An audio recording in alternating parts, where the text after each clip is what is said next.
guys, welcome to the homestead. This I saved for the class. Normally I would have skinned it last night.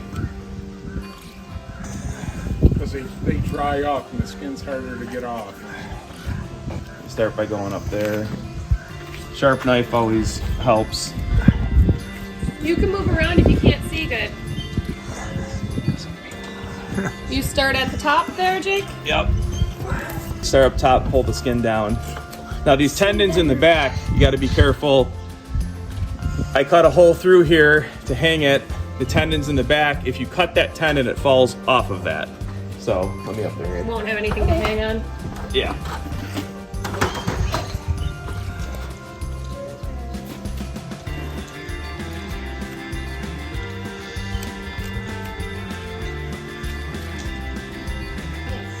Yeah, you don't want to cut into the meat. You're just cutting this first tissue layer here. And when you're gutting, White. yeah. I mean, you're kind of just pulling it and then touching it like that. You're not really cutting in much. Jake, well, You want to skin it because you want the oxygen to get to the meat so that it can start to kind of cure, I guess. I like to hang the deer up to 2 weeks if we can. The weather's good this week, so I'll probably hang it for at least 3-4 days. Mr. Clintz wants the deer hide. He's gonna tan it.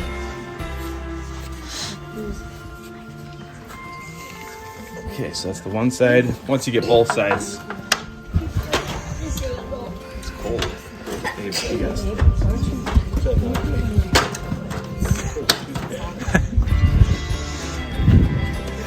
Try and get around here, Jake. Yeah, you can eat the deer liver. I put the heart in the fridge, and this liver I didn't keep. where's the best 2 pounds? Yeah, And the fur can make a shirt. yeah. A shirt, a coat. A coat. Yeah, August. Can you eat the heart? Yeah, you can't eat the heart. The heart is really good. Is it good for you? Oh yeah. I think so. Yeah. It's very good for you. It's so I don't know the details of the health benefits, but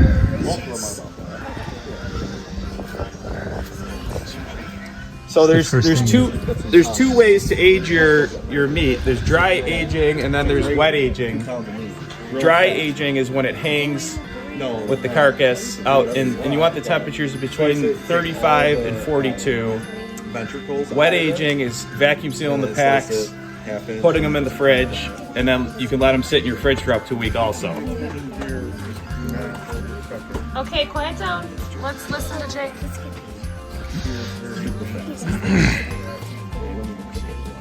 Now, how many pounds do you think you would get off this deer here? You probably get 60 to 80 pounds of meat off of this.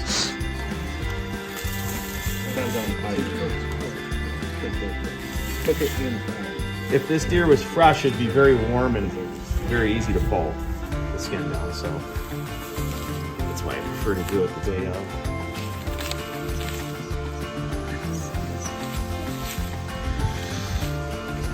We actually prefer deer steaks as opposed to the steaks from the cows. Beef? It's very lean. Yeah, you don't want to overcook it. You want it medium rare. To rare. This is a bone saw. Cuts the bones real nice. We'll get a couple of kids pulling on it. yeah. You want We're gonna go back to the front. Okay, let's get 3 kids here. Lydia, pull. You want to pull? Pulling down, and I'll work it with my knife. You want it, August? Oh, come with the cat down. You can wash your hands. Wash your hands after. Okay, you guys grab here and pull down hard. Give it out, both hands. Don't be afraid. Get in there. Yep, get right in there. Get aggressive, hard. Come on, guys. Here you go, pull. Oh! Oh! Let's give it a good yank.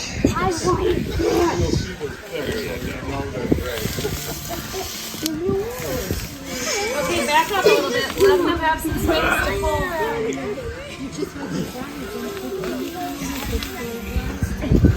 To let it sit here? Yeah, if the temperature is below 45, I'll hang it for up to a week. it's in the 30s, upper 30s, up to like 2 weeks. And it breaks down, and gets super tender. And it doesn't have any game taste to it at all. Yeah. The gamey issue is a lot of times prep. Not gutting your deer in time, shoot it in the gut, leaving the guts around, leaving it on the driveway for 3 days before you bring it to processor. So there's a ton of it is handling.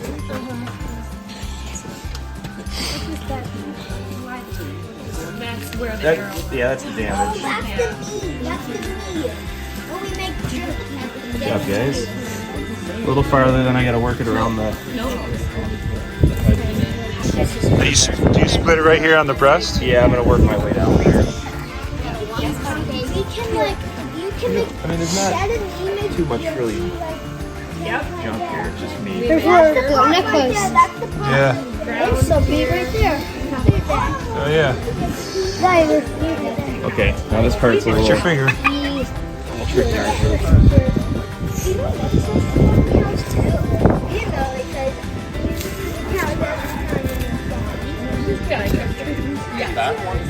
Let's wait till everybody's done touching. I don't need any help right now. Jake, how long have you been hunting for? I killed my first deer when I was 15. So now, like, why is it tricky here? Because you're Just trying to working work it past the legs. And it's not.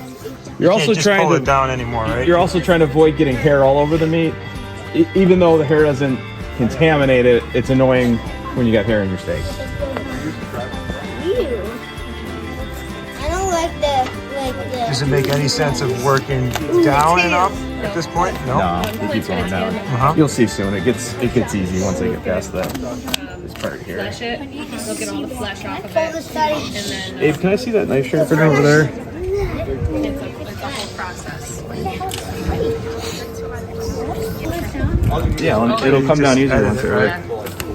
Is that the head? I can feel the ear. Hear the skin. Oh, this part is really soft. Nice. I'll pull it.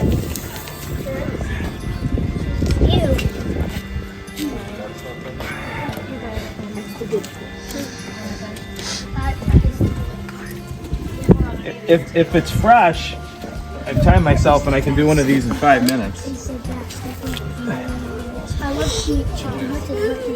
It's easier when it's fresh because it's warm. Just it comes down to it.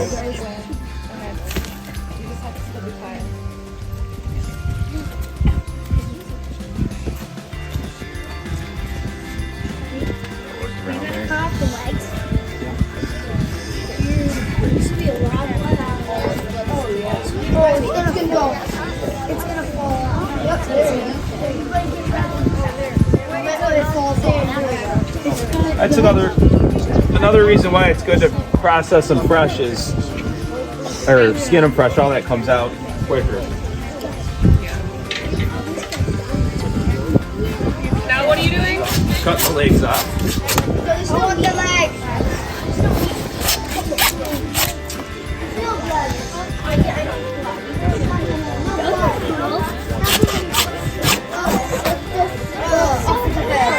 Abraham, put it down. Oh! That was so cool. Does anyone know where certain cuts of the meat is? Hey, quiet down. Where you get the steaks from or roast? Anyone know that? No? You know? Where do you? The leg.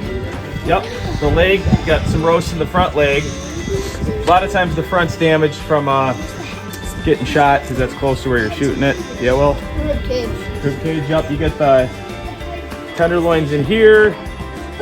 There's a roast here. If you follow that knuckle, you cut around it. There's a roast there. Then if you cut in here below the tendon, don't cut the tendon or the deer falls down. You cut the roast out following the bone there. Same here, here. And then the back straps, which is one of the best parts, you follow the spine down here. And then you cut up there and you pull out a big long back strap, and that's where you can cut your steaks out of. Show them where the tenderloins are. Yep, and we talked about it earlier, but they're right in here. That's something I missed on a lot of deer, and I probably threw out quite a few tenderloins, just not understanding them that they're there. And then the rest, you can cut off the sides here, you can cut in between the ribs, and all that stuff you can grind up for ground or chop up for stew or soup or anything else. What makes a certain cut of meat more tender? Is that muscle getting used less? Yeah, yep. Areas that are moving less are more tender. So, I mean, the tenderloin doesn't move at all. That's why it's the tenderest loin. And the back straps don't move much at all either. So this deer doesn't have that much fat on it because it's early in the season. There's a little bit here, but there's really not much fat on it at all. This fat you could render down, and fat from deer or cows is called tallow. Can you make like lard over that? Well, it's called tallow. Lard is from pork. Tallow is from cows and deer. So the difference between tallow and lard, besides the species, is the tallow is a lot like thicker. Like lard's real creamy and smooth. Tallow would be better for like candles and soap.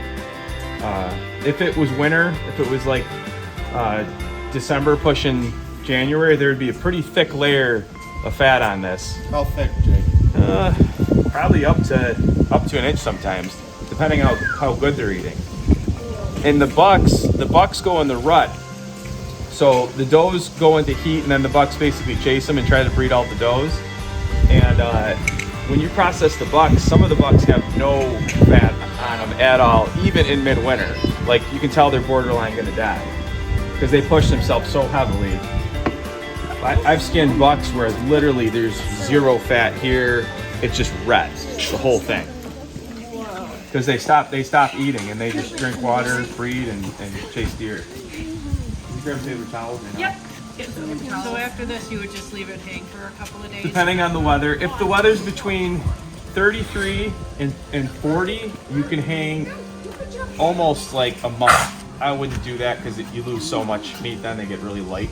But if the weather's in the 40s, you probably can get away with like 5 to 7 days. So. And then you just cut it Yeah. up and... Yep. And it's easier to cut up too because there's less moisture. It's a little stiffer. We're gonna show you how to pull the tenderloins off this deer. I killed this deer 2 evenings ago, and it's been cold enough to hang it for a bit. It's been below 45. It's starting to warm up today, so I might have to piece it up and get it in the fridge. And yesterday we did the skinning Yesterday we skinned it. with our Homesteading Academy class. So today he's gonna... Prefer to skin it fresh. They skin a lot easier. The meat cures the best when you get the skin off right away. So we're gonna pull the tenderloins off here and eat them for breakfast. Which is another good thing about hanging deer. If you got the right temperatures, you can hang them for a couple weeks and pull the cuts off as you want to eat them. So then you're doing less kitchen work. You're basically just storing it outside. So here are the tenderloins behind the back straps.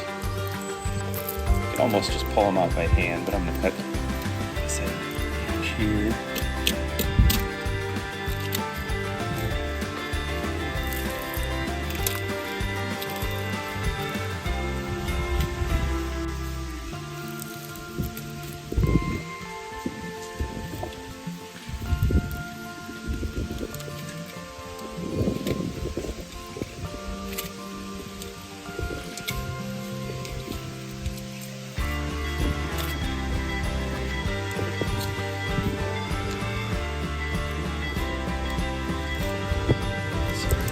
Extra pieces that the cats will find. It's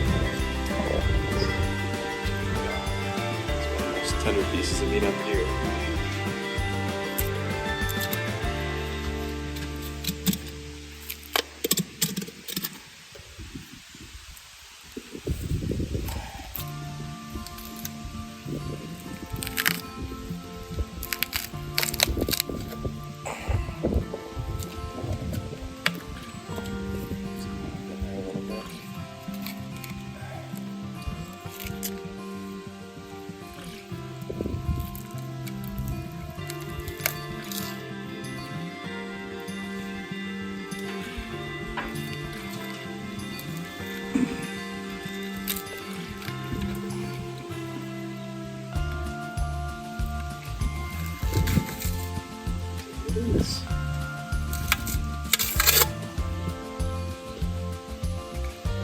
And you just clean them up a little more inside and fry them with some. I'm gonna fry them with some onions and garlic. Yummy. Thanks, guys. Okay, what are you gonna do today? All right, today we are going to take some cuts off this dough that I harvested a couple days ago. We've been hanging it for 3 days, and it got up to 60 today, so I can't hang it any longer. Still smells good everywhere. Give it another stiff. It smells great. What you want to smell is nothing. If you smell bad things, then your nose is a very good indicator of if something's rotten. Pretty much the best indicator. If you look here, I arrowed it there. It was quartering away, so my arrow was coming in like this, and I should have, in reality, hit it back here. Would have been perfect because then it hits everything, but it looks like it's sliced and then went in, which is interesting. And then in here, you can see where the arrow, I don't know if you can see it in there, it's too dark, but the arrow is stuck in the other side of its shoulder. Right here, the arrow is stuck with the broadhead. Oh. So I hit it, it hit it good, but if it was a little too far more forward, if I was here going like that angle, it would have actually not hit anything good and might not have killed it. I've done that before. So, yeah, we're gonna break this deer down, pull some parts. Now I'm deboning it, just pulling the meat off the bones, and I'm not cutting the bones. There's different ways you can do it. It's fairly basic. You're just following bones and stuff like that. So I'll show you how to take a roast off here. You got the bone there, and you go below it like that, and you want to feel the bone, so you know you're getting everything against what you can. That's one of your roasts there.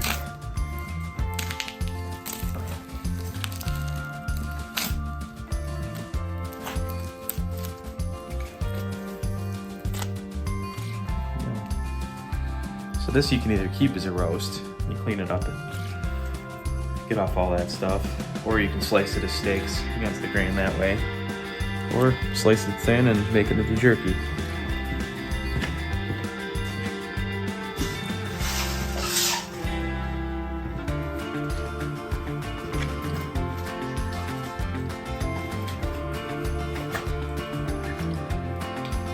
Here comes the cats.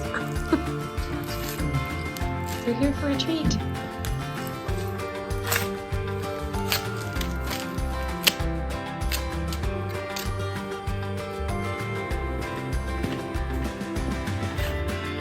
Another nice part about hanging your deer, you don't have to pack it all at once. You can eat off it as you hang it. Sometimes we've hung them long enough where we've ate the whole thing. You just pull a back strap off and. So now we're gonna take. But we live in Western New York. Yeah, you want the temperatures to be Pretty chilly here. below 60 for sure. If you're gonna hang it a long time, you want 33 to 40 degrees there. You don't want it to freeze and thaw and freeze and thaw. So you want it to stay cold but not freeze. So we're gonna pull the back straps off of this one, follow the spine, either or either side. You can tell it's early season, there's not that much fat on it. If this was late season, you would have this thick a layer all down here. On the does at least. On the males, the bucks, they're very lean because of the rut. They're rutting. They're running around trying to breed all the does in heat, and they don't eat that much.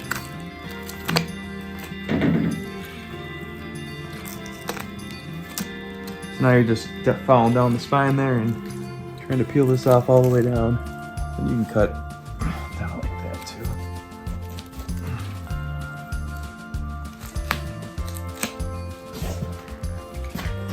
Let me come on the other This side. is the first one of the season, so Excuse me. you do get better at it as they go.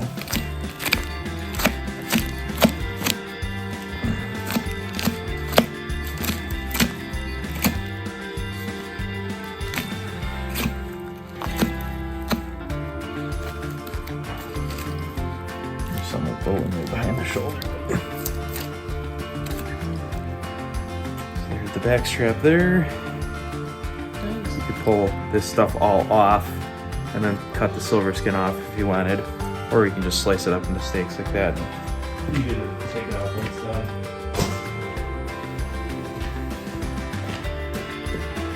Do you get this part up here? Yeah, that's another roast there. I'm gonna take the front shoulder off. Pull it up like that. A little slice. When you put pressure on the joints, they can reveal where they pop off.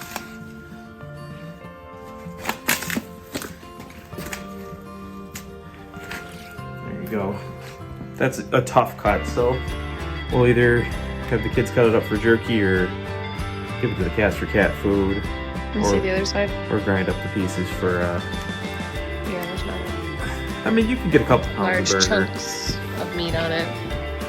Thin pieces. You could get a couple pounds of burger. It's also where I shot it though, so it's not. Yeah, we're not going to use that ruin part. some.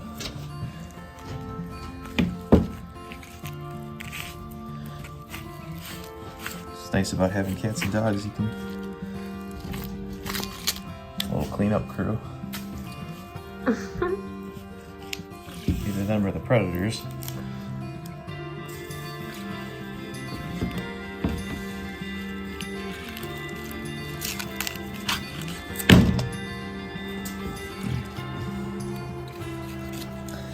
Going by the knee there. And then once you hit the bone, you can turn your knife and follow it. Pretty much like the basic way, if you don't know all the fancy words for stuff, is finding the bones and you're following them. And then obviously it can get a lot more detailed and complicated for your professional butcher.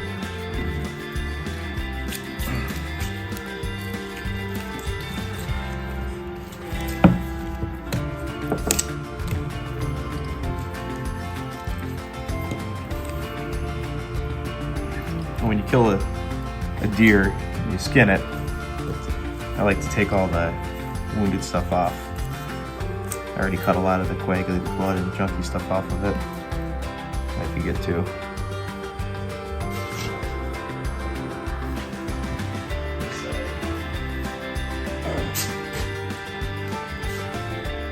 It's also where it was shot. This side's pretty rough. I don't know if I'm gonna try this.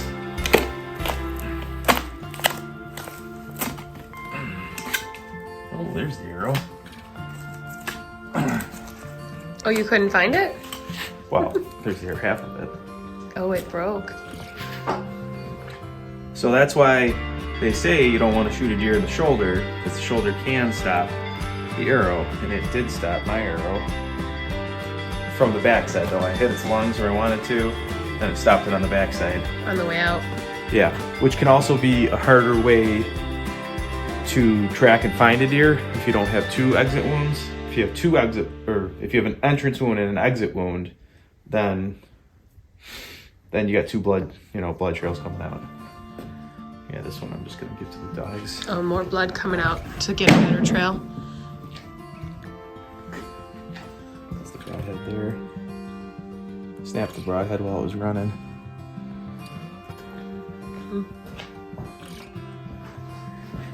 All right, so we got back strap. Got one here. Got a roast to cut out there. Don't cut that where the deer falls. So you want to cut below that, like here. It's not like you're missing much meat. It's just tough meat anyways. And you take out all the anal cavity area when you gut it. And then when I skin it, if I hit any of the poop or feces, I hose it down when it's fresh. Clean it off. Same with the stomach, if you hit the stomach.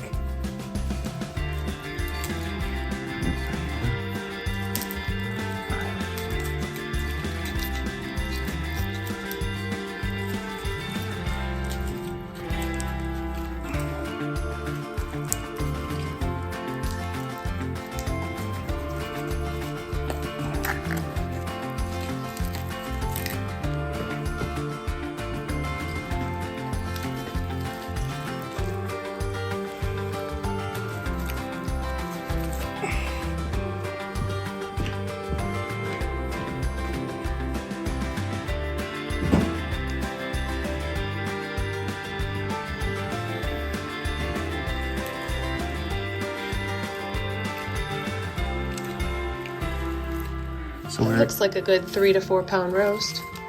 yeah, I think so.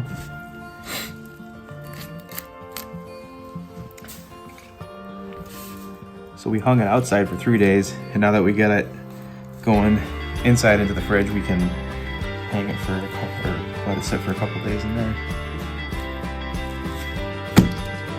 Buys you more time, so you gotta pack it all, and freeze it all. I'll probably eat half of it. We process and pack a lot of meat, so somebody else might be pretty gung-ho to go at this deer and get it all done and packed in one day, but we have a lot going on, so hunting season is more relaxing than the farming we do.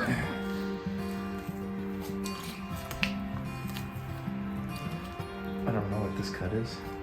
Just extra meat in there.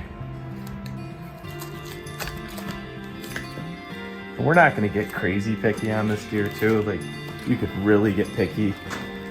I'll do that when I have like several deer to process, and then I'll set up an assembly line where we got grinder, packer, friends and family, and then you'll get picky. You'll cut in between the ribs. Cut all this stuff out. My dad's real good at getting picky with all that stuff.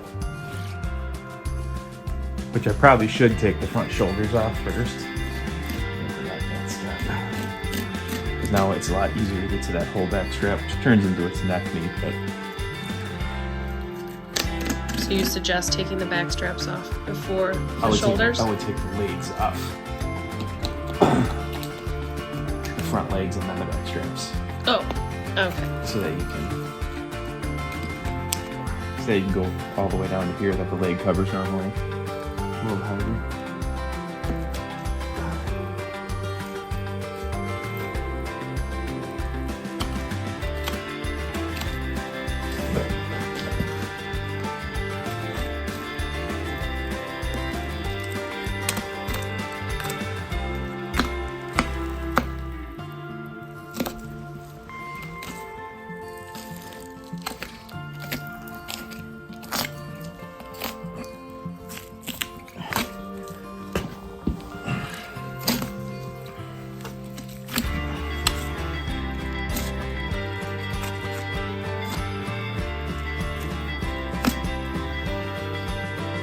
So butchering the animal isn't like necessarily that hard, and it's not necessarily what's going to make your deer meat taste better, but how you handle the meat is what is going to make it taste less gamey. So for example, if you shot a deer, you didn't gut it for several hours, and that's something that could affect the meat because you got the guts in there, whatever's leaking seep into the meat. That's one way where it'll taste more gamey. Or if you shoot it and gut it, it's warm out, you don't find it for a while, or you lay it on the floor and it's 70 degrees and you leave it there for 2 days and then bring it to the processor. All those things are gonna make it taste more gamey. If you get a good kill, gut it right away, get the skin off it right away, let it hang for a bit, 3 to 10 days, and then have it all nice and clean, and then the meat's gonna taste good. Some things will affect the gaminess. If it's a buck that's heavy in the rut, it could be more gamey. And but a young buck will, like, shot like 6 point or something early in the year. It's not gonna be.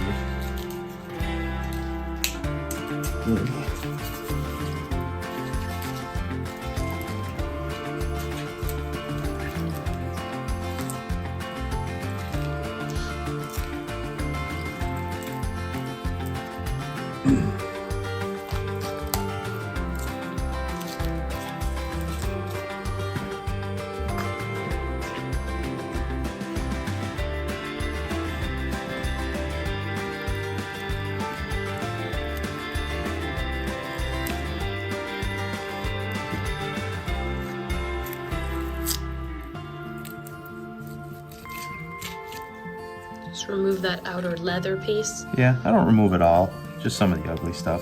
The other stuff is nice because it can sit on it. Kind of protects it until you're ready to turn it into cuts. So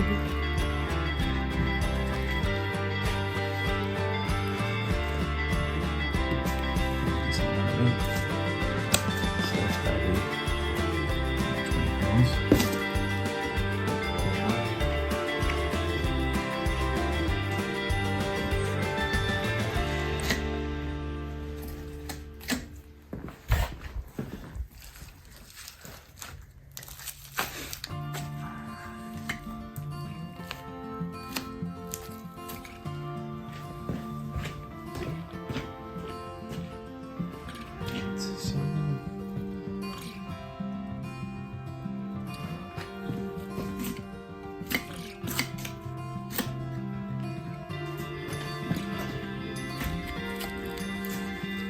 Thin, but we'll maybe grind it up.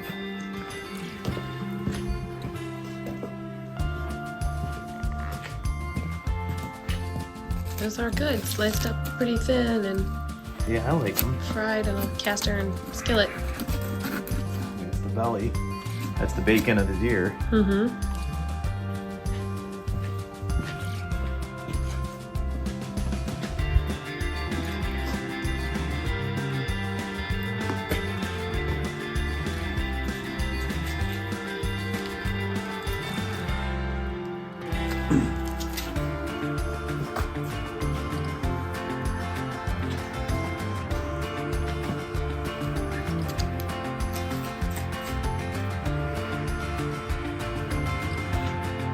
I'll take some of the meat off.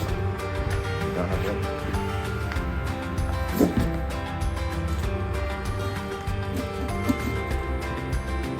I think the red meat on these would, it's more of an acquired taste. You gotta get used to it. It's not that chewy. It's just a little. Do you eat this, Tiff? Mm-hmm. I mean, sure a good do. cook can make anything taste good. Jake's a good cook. He'll make it taste good.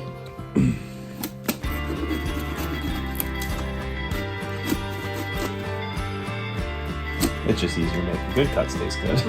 Let me see those little beauties. I mean, yeah. You could probably cure them for a couple days with salt. Yeah, let's try that. And stay cooking. So this what you're just following in the ribs. Or you could cut the ribs out if you wanted bone-in ribs. I think the fattier the better for that. Then you would just cut this out here and then cut the cage out there and cut it however you want it. The bone saw or the band saw. But if you don't have one, this is a good technique. Yeah. Yeah, you really just need a knife.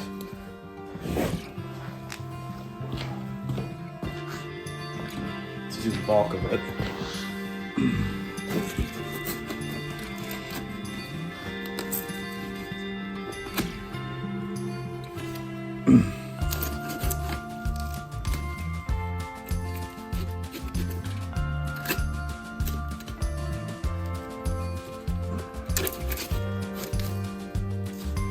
Getting to the damage here now.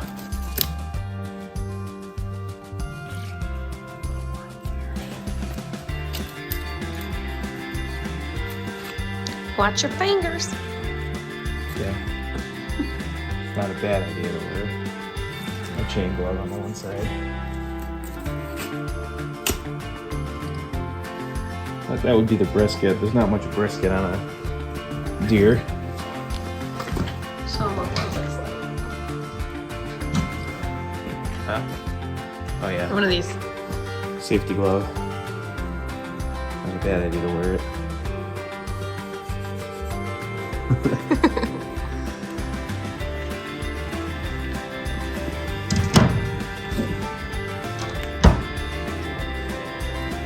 See if there's anything there.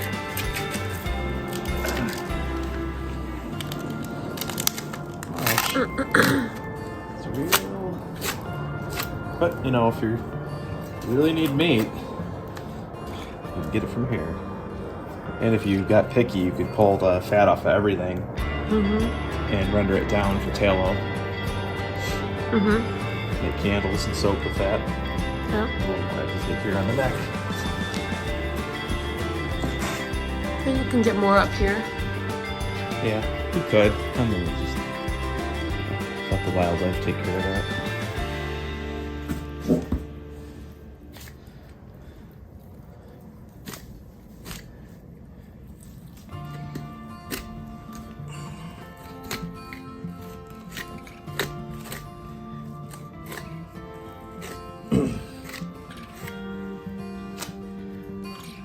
It's kind of damaged. Yeah. Can get damaged pretty bad from a bow. Yeah, so that only weighs 20 pounds. It's all carcass now. All right, there you go. We'll do another deer in a month and show you the difference with the fat. And then they look real nice. The does, at least. The bucks will be just like they've been lifting weights and running around. So. Was talking. We got our little deer jerky crew in here. Cutting up the meat into little strips for jerky.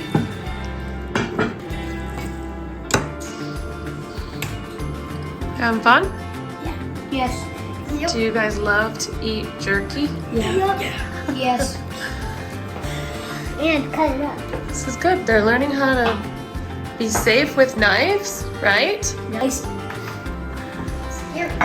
We've got ground deer right here that we have all ground up. And we're gonna make tacos for dinner. And then the rest of this is gonna get frozen, so. I love it. Good job, guys! Thank you. All right, thanks for tuning in, guys.